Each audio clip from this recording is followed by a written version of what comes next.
উল্টা মামলা দিয়ে আজকে 1 মাস মন্টু ভাইকে কেন জেলে রাখা হইলো সেই দাবি আপনাদের জনগণের কাছে, মিডিয়া ভাইয়ের কাছে, আমাদের নেতা তারেক রহমানের কাছে বিচার হইল। কেন মিথ্যা মামলা দিয়ে তারেক রহমানের ঘোষিত কমিটি বাংলাদেশ জাতীয়তাবাদী রিকশা ভ্যান অটো চালক দল, তার ঘোষিত এখন সারা বাংলাদেশে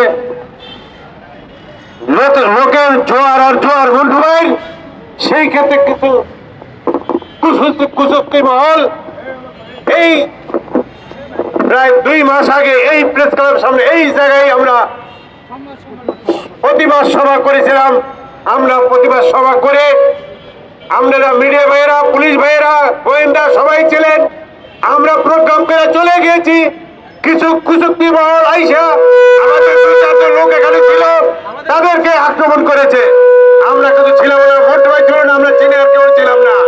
যারা এই রিক্সা, যারা মাইক টাইক নিতে আইছিল কিছু কর্মী, তাদেরকে আহত করে উল্টা মামলা দিয়ে আজকে 1 মাস মন্টু ভাইকে কেন জেলে রাখা হইলো সেই দাবি আপনাদের জনগণের কাছে, মিডিয়া ভাইয়ের কাছে, আমাদের নেতা তারেক রহমানের কাছে বিচার হইল। কেন মিথ্যা মামলা দিয়ে জেলখানায় রাখা হলো এবং আগামী দিনে আন্দোলন সংগ্রামে এবং তারেক রহমানের হাতকে শক্তিশালী করার জন্য আমরা আগেও ছিলাম, এখনো থাকবো, আগামী দিনেও থাকবো এবং আগামী দিনে আমাদের ভাই চেয়ারম্যান তারেক রহমানকে এই দেশের জনগণ, এই দেশের মানুষ আগামী দিনে প্রধানমন্ত্রী হিসেবে দেখতে চায়। তার হাতকে শক্তিশালী করে আমাদের দল তার সঙ্গে আছে এবং থাকবে। জাতীয়তাবাদী রিকশা ভ্যান অটো চালক দলের একটা পরিবার হিসাব করলে